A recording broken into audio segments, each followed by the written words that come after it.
মানুষকে বেঁচে দিতে চায়, এই জন্য বেঁচে দিতে চায়।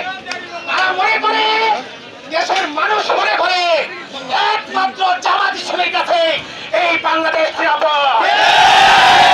মানুষ মনে করে জামাত ইসলামীকে ভোট দিলে এই দেশে চাঁদাবাজি চলবে না, দুর্নীতি চলবে না, জবরদস্তির মাধ্যমে কেউ দায়িত্বের মাধ্যমে কেউ বাড়ি কেউ দোকান কে নিতে পারবে না। সম্মানিত উপস্থিতি, আরো এই জন্য জামাত ইসলামীকে দেশের মানুষ ভোট দিতে চায়। দেশের মানুষ একটা নিরাপত্তার বাংলাদেশ দেখতে চায়। এই নিরাপত্তার বাংলাদেশ একমাত্র জামাত ইসলামী দ্বারাই সম্ভব।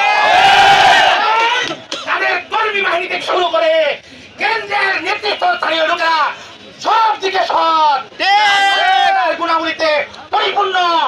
এই জন্য সব মানুষের দ্বারা এই সমাজের কোনো অঘটন ঘটবে না।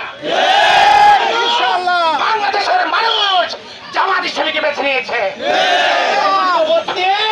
আমাদেরকে আরেকটা কাজ করতে হবে সামনে। দুইটা